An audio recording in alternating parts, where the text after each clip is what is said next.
Uncle. আরে ইয়াসিন যে, ভালো আছো? হ্যাঁ আঙ্কেল, আপনার কাছে একটু দরকারের জন্য এসেছি। কি দরকার বলো। আমার এখন 3 লাখ টাকা লাগবে। এত টাকা কি করবে?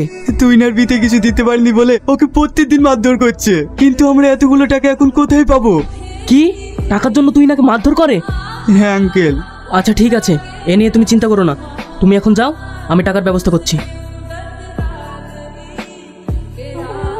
দাঁড়া, কোথায় গিয়েছিলি?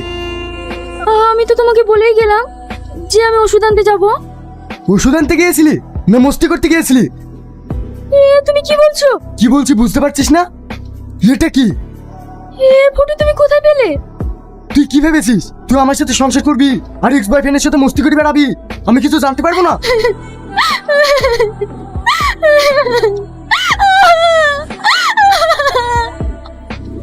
রিয়া, তুমি এতটা নোংরা ছেলে? গলা নিচু করে কথা বল। তুই আমার বাড়িতে এসে আমাকে নোংরা বলছিস? শালা, ভালো প্ল্যান খেটেছিস।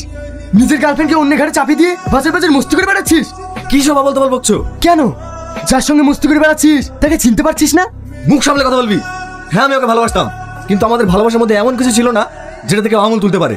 আমি আজ পর্যন্ত ওকে স্পর্শ করে দেখিনি, আর তুই ওর নামে কলঙ্ক লাগাচ্ছিস। শালা, ইটু আমার ঘাড়ে চাপিয়ে দিয়ে আমার বড় বড় কথা। রিয়া, কি হলো? মারবি? মার মার মার মার। এই টাকার জন্য অত্যাচার করছিলি না? এই নে টাকা। এই টাকাগুলো আসল তো? এই মালের মতো নকল নেই তো? না না, আসল। মালটা নকল হলে তো কি হলো, টাকাগুলো তো আসল। শোন, তোকে একটা কথা বলে দিচ্ছি, তোর টাকা দরকার ছিল, দিয়ে দিয়েছি, কিন্তু এরপরে যদি ওর উপরে একটা আসর পড়েছে তোকে আমি শেষ করে দেবো। তোমার আসতে এত দেরি? আমি সেই কখন থেকে বসে আছি। আর বলো না, একটু কাজ ছিল তাই আসতে দেরি হয়ে গেল। কি বলবে বলো? কি বলবো বুঝতে পারছো না? তুমি ওকে ডিভোর্স দিয়ে আমাকে বিয়ে করবে বললে, এখন তুমি ওকে ডিভোর্সও দিচ্ছ না আর আমাকে বিয়েও করছো না। তুমি কোনো চিন্তা করো না, আমি অল্প দিনেই তোমাকে বিয়ে করছি। কি গো, তোমরা এভাবে ধরছো কেন?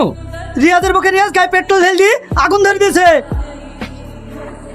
কি? কে ভাই? আরে চিনতে পারছেন না?